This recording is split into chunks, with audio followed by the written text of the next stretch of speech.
Hey, this is KJ7OKW, Dead Ham Walking. Hey, it's too hot outside and windy for a video mic. Inside the house, we got the washing machine, the dishwasher, and the freeze dryer going. Can't find a quiet place at all. So I'm out here in the RV, nice and quiet. Got a couple things to tell you about today. I want to talk to you about QSL cards and the allure of the QSL cards. Ever seen these guys? I'm sure you have. Just want to tell you a little bit of why I'm so excited about collecting them. So hang on.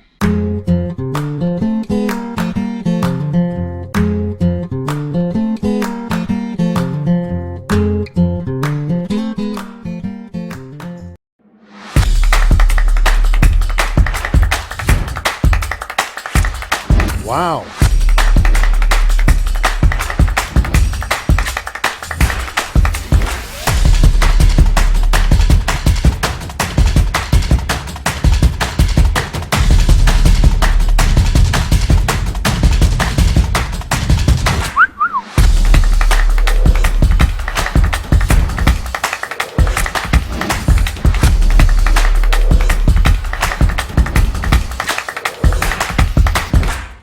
Whoa, I'm a little dizzy from watching that. Hey, if you've worked me before, you might have seen your card pass by in a flash, so go back and see if you got it. In this video, I'm going to show you what a QSL card is and why I'm a big collector of it.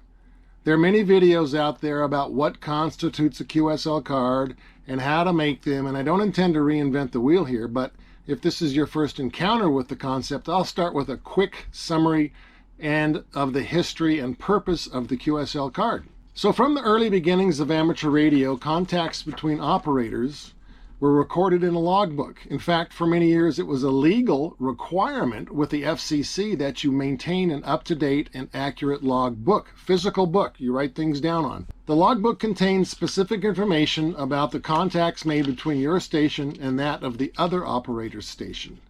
I'll go over some of these requirements a little later in the video, but in order to confirm that the information you recorded is the same as what the other party received from you, a handwritten QSL card was sent containing the details of the contact. And in return, that party would send you a similar card detailing the contact details as they received it. So if the information matched between the two cards, that logbook can be considered confirmed. Let's first look at what information is included on a QSL card and some various designs. All right, the anatomy of a QSL card. Let's take a look at a typical QSL card, see what kind of information's on it. I worked KA7HOS last spring while doing a Parks on the Air activation. Russ happened to be in a Poto Park as well, so this was a park-to-park QSL.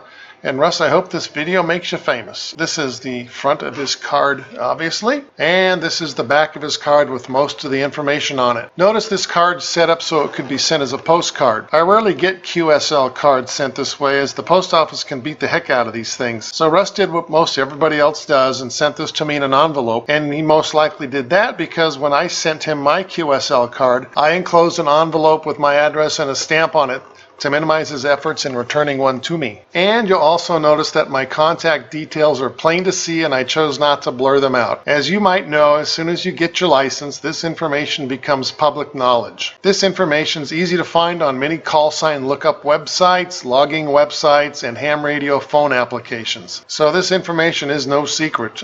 If you seek a little privacy, get a post office box like I have, and that works quite well. Okay, there are certain things that you must have on your QSL card to confirm the information you have in your logbook with the other party. Number one, and these are not in any particular order, is your address. It's a must if you want the other party to send you one of their cards. Sure, they could go online and look you up if you didn't put the address, but that's a lot of effort for them to send you a card, so make things as easy as possible for them to reciprocate. And obviously you want to put your call sign on the card, which is no brainer and quite obvious. However, you want your call sign to be printed on both sides of the card. This necessity is mainly for those of you sending to a contact out of the country and through a QSL bureau. QSL bureau staff sort through thousands of cards, especially if you made a contact on a D expedition.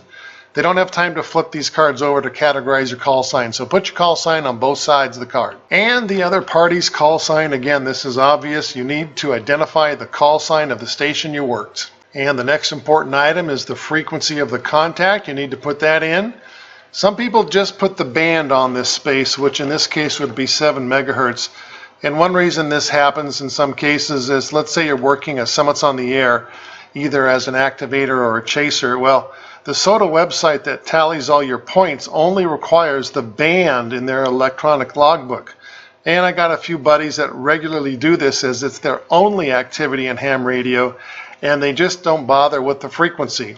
But put the frequency in anyway. It's one of those unique things about your contact that helps you verify it in your logbook. And it's always a good thing to put the mode of transmission. In my case, we were working with voice, so my contact with SSB. Russ got a little more specific and put lower side band.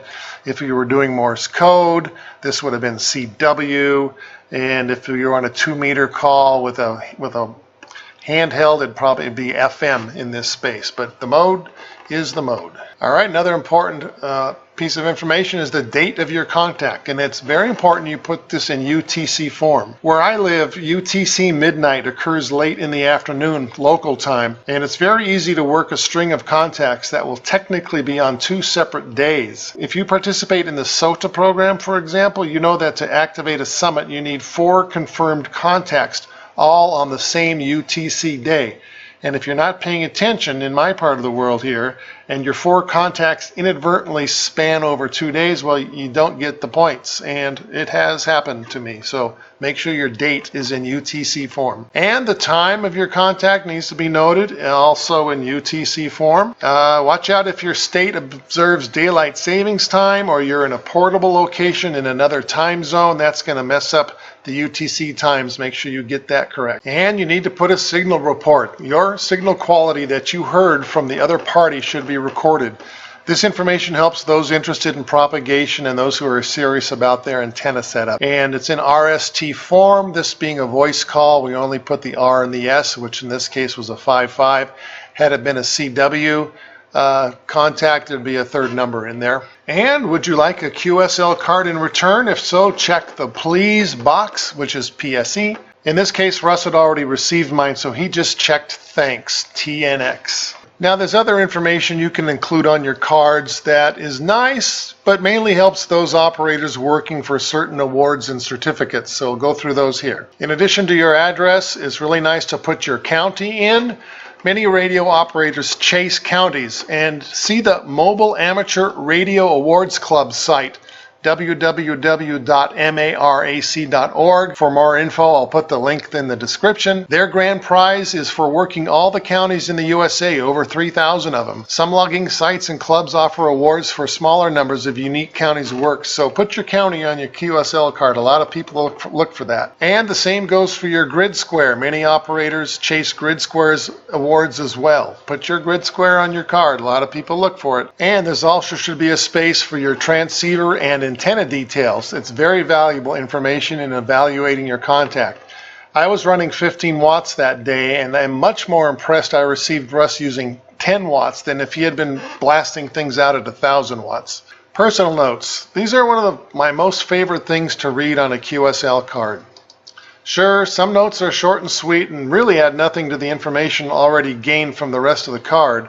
However, many times the personal note can divulge more information about the contact. Also, the personal note can be quite heartwarming at times and give you insight into the persons behind the call sign. In this case, the note reminds us that the contact was a park to park, so Russ's actual location was not the information printed on the front of his card. Your QSL card states the location of your home station. When in a portable location, you need to correct your logbook to reflect the other party's location. I had this information when I entered it originally in my logbook, but I have to be careful not to take credit for working the grid square or county posted on this card, because that's not where he was when we made the contact. Alright, the following list are items you can place on your QSL card, but they're more appropriate for international contacts. I personally only operate at 15 watts or less from Summit or Peaks, so my international contacts are few. The CQ in the ITU zone, There's a few combination of these numbers in the USA, but for the most part they are collected by those with more powerful rigs looking to earn a worked all country certificate, but there's no harm in putting them on your card. Islands on the Air is another rewards program, but is mainly an international one. If you happen to live on one of the many approved islands for this program, by all means put it on your card. And put USA on your address if your cards are going to be sent internationally. Many radio amateurs maintain a personal website focused on radio, so put your link on your card if you got one of these and get more visitors. Your email address is information that can be found on all the public places on the internet your other information is kept, but there's nothing stopping you from putting this on your card. Many operators belong to various radio clubs and associations and will place an emblem or icon on their card signifying that. And the final factor that goes into a QSL card is the design and artwork. Many QSL cards are ordered from one of the various QSL print vendors that can be found online. They usually have a selection of templates one can choose from with color schemes and font choices. This example card is one of those. It's attractive enough and made from good cardstock, so it's sturdy, but not much thought went into this card design. Beside the personal comments, the second major characteristic of the alluring QSL card is the custom design graphics. These can give you a look into the person behind the call sign and can be quite fascinating, and I'm going to show you a couple examples. K6TAA wants you to know he's a soda enthusiast, and on the front of his card he wants you to know he lives near some magnificent scenery. NT7U is a sketch artist, or at least has one in the family, and expresses that in his card design. He also has the ARRL emblem on his card. AB4PP has an impressive shack and uses a high-resolution photograph to showcase his attractive setup. W6PZA also has an artistic flair with his assumed original artwork with a radio tower on top, and he's a Summits on the Air guy as well. Now, since the advent of the internet, the need for written confirmation of contacts with mailed cards has all but disappeared. These days you can find many logging software programs and logging websites that replace the written logbook and will confirm your contact electronically. But there's a downside to that. That's only going to work if the reciprocating party also happens to be signed up on the same exact program or website and enters your contact with them as well. For example, 3 popular web-based logbook programs come to mind are QRZ.com, Logbook of the World, and EQSL.net. I like QRZ.com and to a lesser extent Logbook of the World. If I make a contact with an operator that only uses EQSL.net, our contact will never be confirmed as these two programs don't talk to each other. So nothing confirms a contact more reliably than a handwritten QSL card. So what's the big deal about getting a confirmed contact? Well, the first thing that comes to mind are contests and awards. There are many ham radio clubs, organizations, and even online logging portals that offer awards and certificates for having confirmed contacts for different categories. For example, worked all states, worked all countries, and even worked all counties, to name a few. And just because the need for QSL cards to confirm a contact is practically obsolete with these electronic programs is not to say the exchange of QSL cards is also dead. In fact, contrary to opinions out there, I find personally the use and exchange of QSL cards to be quite robust and alive. So what's the allure? Why do I love these things? For me, I look at the QSL card as an art form in a way and a personal communication with the operator. Many people put their personality and creativity into designing their cards. And sure, there's the basic QSL card templates you can order that only contain details about the contact. But there's some very creative and personalized cards out there that are a joy to hold. And that's another factor. You can hold a QSL card in your hand opposed to looking at a sterile electronic log entry with a yellow star to signify a confirmed. QSL cards have class. When it comes to making QSL cards, there's quite a few options out there. Some people make their own, and some buy theirs from one of the many QSL printers out there. I'd like to show you some of the more interesting cards I've received. When it comes to making QSL cards, there's quite a few options out there. Some people make their own, and some buy theirs from one of the many QSL card printers out there. I'd like to show you some of the more interesting cards I have received, both in quality and interest level. All the cards you see in this video are the replies to my request for one, along with my QSL card I initially sent them. So these are the replies I get when I send mine out. First card I want to show you is W5BHT from Brant Tullis in Austin, Texas. This is a very simple card. I think he made this himself. It's on basically paper. And it looks like it was done on a word processor. He's got a little logo up there and all the information's on there. It qualifies as a QSL card, but it's definitely one of the handmade ones. And I like the note on it. It's Montana was one of the last states I needed. So this is some of the personal information you get when you get these cards back. This is another generic do-it-yourself card, or at least it seems so. This is K2MAB. This is cards on heavier stock. It's more like a card.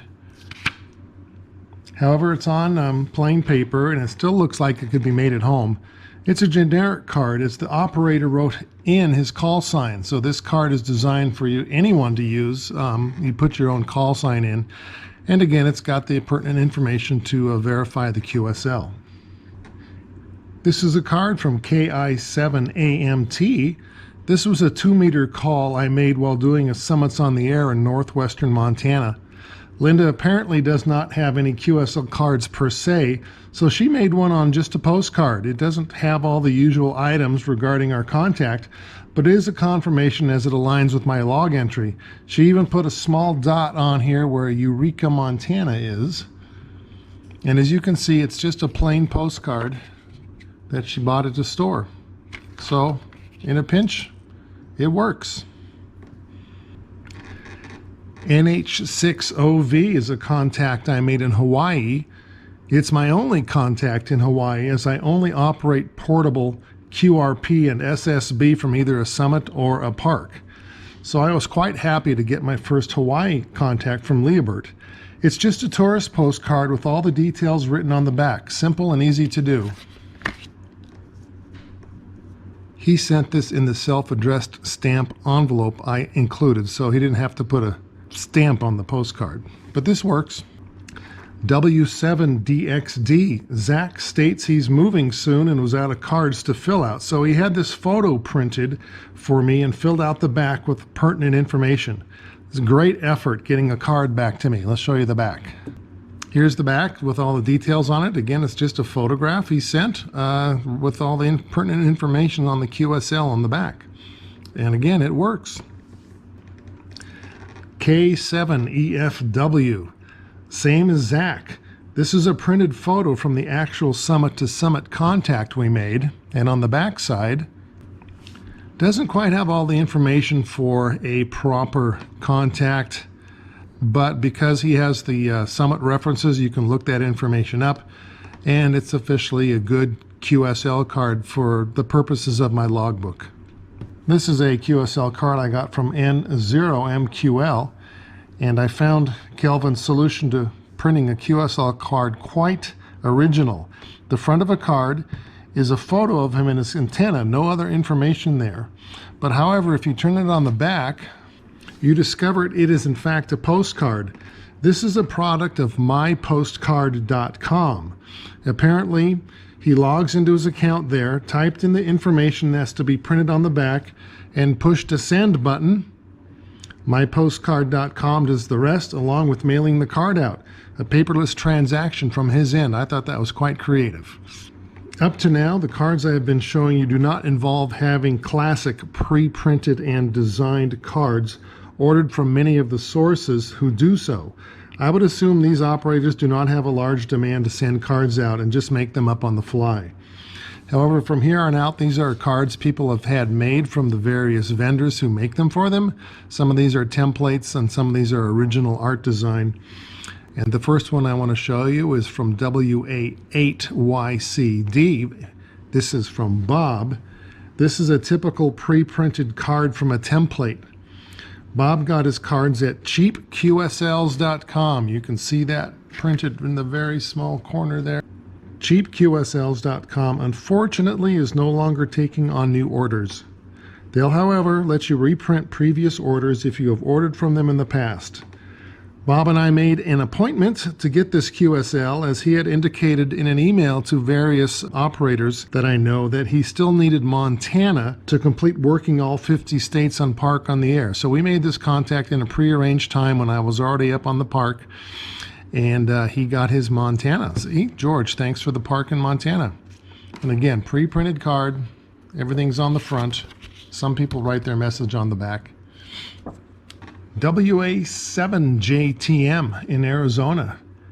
This is an interesting card as it is for a Summits on the Air contact only. Nice design.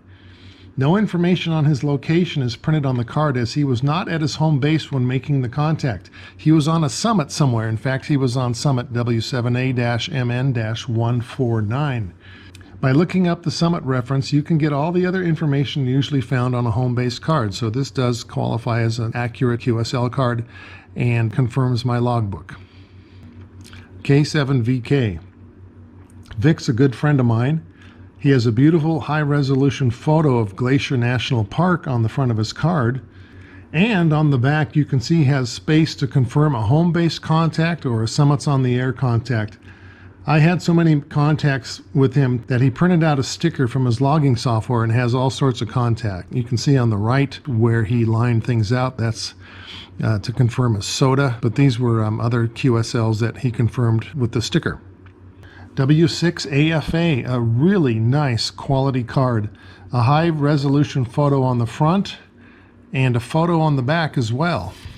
Most everything is already pre-printed. He's got his gear and his antenna and his watts all pre-printed. He just has to check a box on the power. Everything's there. He also has the logo of some of the affiliations he has, ARRL logo and the 1010 logo. He's a member of 1010. And at the lower left side, you can see his X call signs, his previous call signs. Real nice card. KG6MZS. Eric has a high-end card on a nice glossy cardstock, nice thick card. He also enclosed what is called an eyeball card, which is business card side. You can give these away at meetings and ham fests instead of using a QSL card. Eric maintains a website based on his ham radio activities, and he's got it on the back of this card. So this is a nice card to give out to people. The back side of his card, main card's real nice, high gloss, places to fill everything in. So he did a really nice job on these. W7BNT. Nothing real special about this card. He did have it go through a printer. As you can see, all the contact information is from a printer. But what I really like about this card is the story it tells. Thank you for the QSL card. It's the first card I have received since my childhood, which really blows me away. I can't imagine being in ham radio all those years and not getting a QSL card. I can only imagine he uses an online program such as LOTW, which is purely electronic when it comes to confirmations. So this is why I like sending the cards out. You'll get a nice story when it comes back sometimes. VE8GER, Canadian QSL. I was really excited when I got this contact and was so thrilled when I got Jerry's QSL card in the mail. I was running 15 watts that day, and to get this contact so far up north was really exciting. I didn't think anyone really lived that far up north. Look on the map where he lives. Let's flip it over. Way up there in the northernmost part of Canada. I think he's getting close to the Arctic Circle that far up. My radio activity is limited to portable, and I usually run SSB with a 15-watt transceiver. So getting this contact this far away was a real treat for me and really adds to the excitement of getting a real QSL card in the mail. NU5DE. This is a funny card. On close inspection, you realize that this station operates from a nudist colony, and I'll spare you with the jokes that come to mind. We'll flip it over. Nice card. W1GUU. This is my favorite card of all time. I caught Gary Ames while activating a POTA last fall and got this card in the mail. Standard generic card, but he also sent me a second card with the same call sign from a Donald Ames. This card has a more unique design and is quite attractive. Look at what it says on the back. I lost my dad in January of 2020. I inherited his gear, his call sign, and a stack of his old QSL cards. Gary puts all the contact information on his dad's card and fills it out as if both were sending it. I don't know about you, but I only order my QSL cards about 100 at a time, so Gary can't have that many of his dad's old cards around. What a great way to honor your father, and to think he sent me one of his dad's cards means quite a lot to me. This card goes to the top of my pile.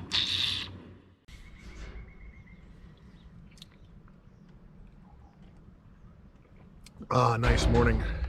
Hey, I'm not against technology, but something's got to be said about getting a real QSL card in your hand rather than an electronic confirmation. I think technology's advanced this art and science of ham radio multiple times over the last few decades, but at the same time, holding a real card, holding a real book. I love going through a book, holding it, flipping through the pages, putting the marker in, versus reading something on Kindle or reading a PDF file on the computer. Nothing beats a real book. This good book you should pick up. 50 Shades of Grey line. How to get 88s instead of 73s from your XYL. Pick it up.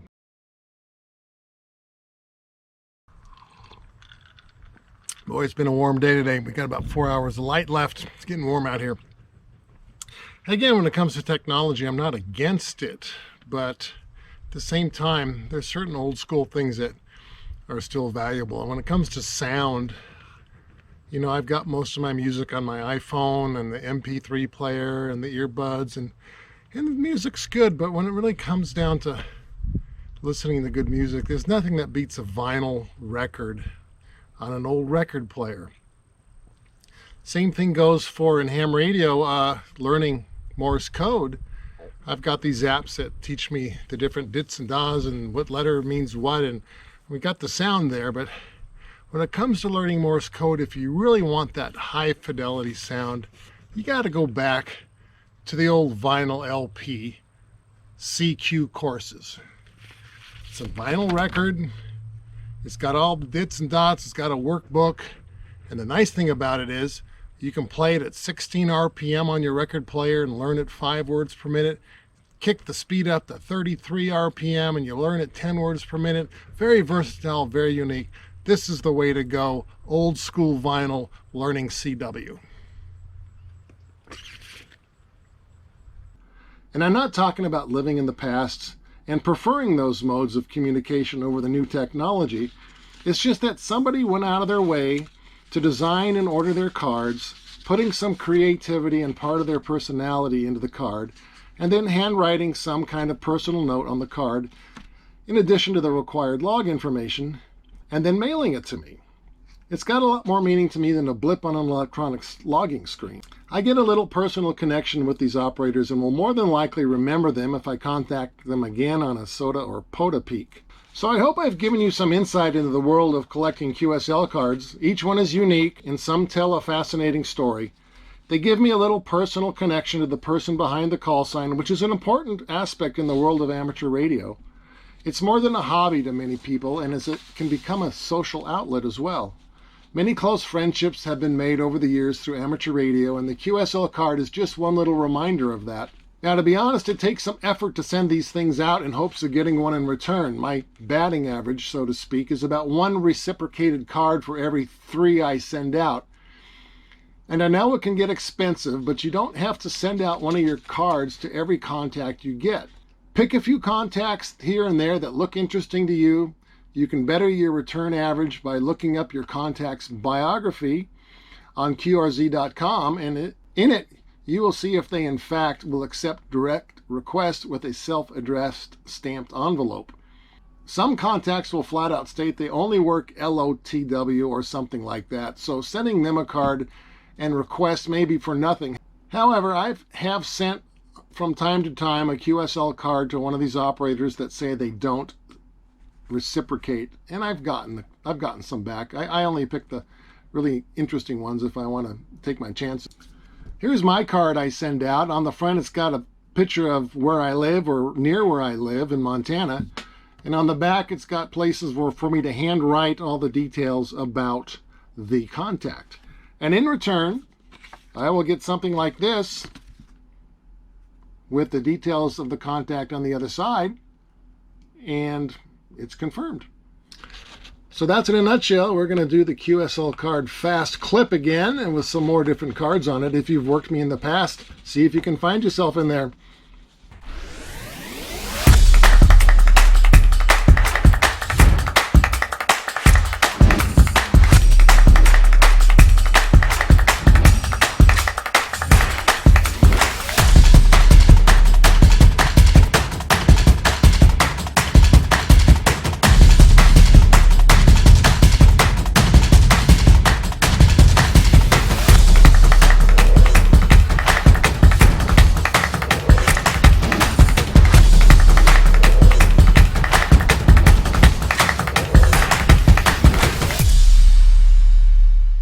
And if you like this video, I appreciate it if you like and even subscribe to my channel. I do this for you. I do it for fun. I'm not expecting to make any money off this.